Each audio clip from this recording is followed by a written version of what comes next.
The business card in American business. What are the most important and least important items on a business card? The most important thing on the business card is your company's name and their logo. This is many tests done by talented people who take reviews on all kinds of things. And the most important thing is the logo and the business name. The least important thing on the business card is your name.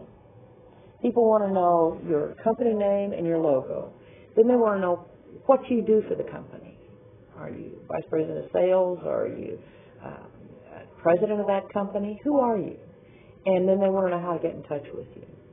And your website address is very important. Your email address is important.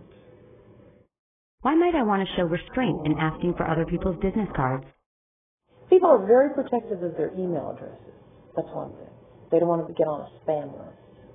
And the second thing is, with the cutback around 2001 after 9/11, they cut back in what we call a lean workplace now. And many executives started to share administrative assistants. So they put their own telephone number, which is a direct dial number, into their offices. They don't want people to have their direct dial numbers. In the old days, we all went to a switchboard. That's changed. People give out their phone numbers. They don't want their cell phone or their email or their private line to be out in the public. When is it appropriate to ask someone for his or her business card?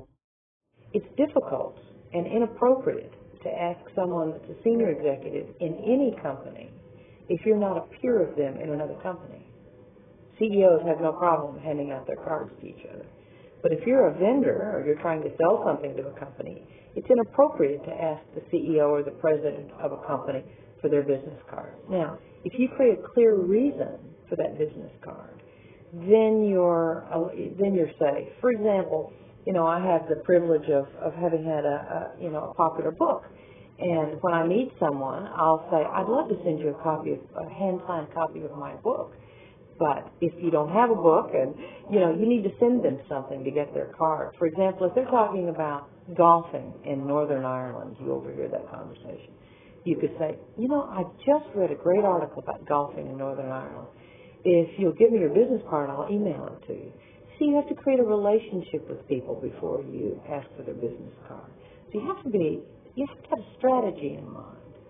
It's, again, based on hierarchy. The most important person in the room asks the least important person for their card. What if someone asks me for a business card, but I don't want to give it to him or her?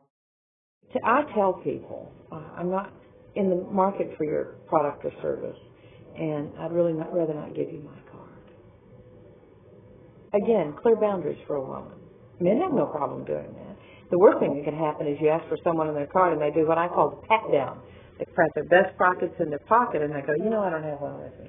They may well have one with them. They just don't want you to have it.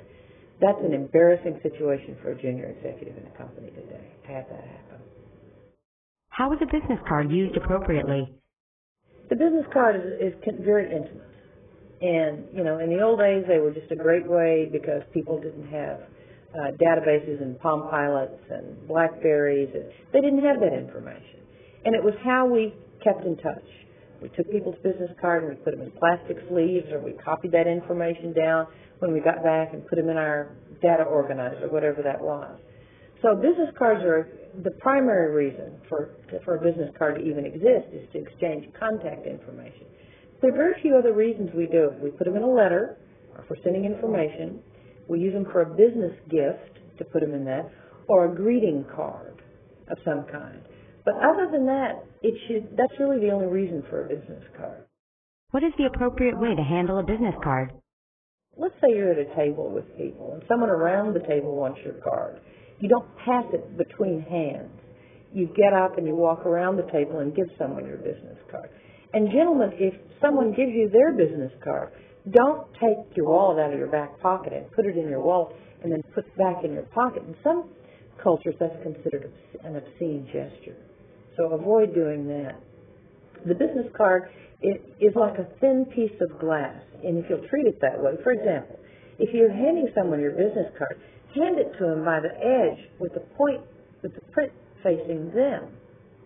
So when they get it, they can read it. don't hand it sideways in two fingers, and there's certain things you don't do. Hand it with one hand facing the person. And when you receive a business card, you can receive it with one hand, and then if you'll point to that business card and look at the person and ask them one question about the business card, just one, it'll make them think you looked at it and that you care. For example, oh, I see you're on the 12th floor of that bank building. What direction do you face? Or, great logo. Tell me what that means. Or, oh, you're vice president of that company. Any trigger, and they'll go, and they'll talk and have a good time with you. But if you just take the card, which most people do, and put it away, what does that tell? It tells that you really don't care, and it's just a cursory waste of your time. Always comment on a business card. In fact, as long as you've got that finger on their card, they'll talk to you. They're frozen in France.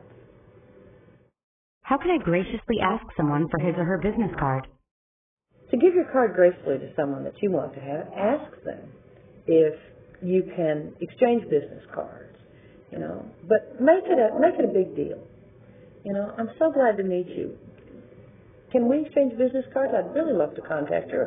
I'd love for you to contact me. Well, love's not the right word, but I'd enjoy talking to you. Would you call me? I'll call you. Let's make time. How's that? Something simple. Be folksy. People have gotten far too stuck up about things. Just relax and, talk to people. Make that human connection, which is so missing in business today. People are afraid of each other in business today. Instead, just be folksy and caring. People respond to that compassion. How can I minimize my chance of rejection when I ask for a business card? You have to create a reason. Just know that on the front end. People won't give you their business card unless you create a reason. Again, people are afraid of spam. I am. I get, hundreds of spam a day, as I'm sure most people do. And, we're very protective of our information. So you just have to create a reason before you ask for that card. Is it proper to write on a business card when someone gives it to me? It's common to write on the back of someone's card, mostly at conferences.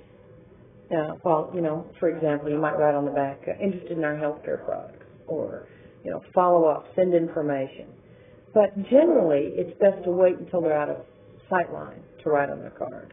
But at conferences, everybody's used to that. I just returned from a conference for 4 days.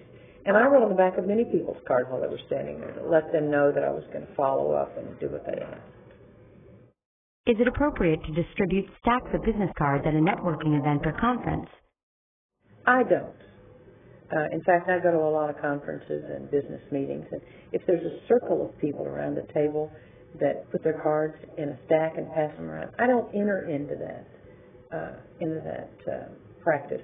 Because when I get home and I find all those business cards of people I don't remember, I throw them away.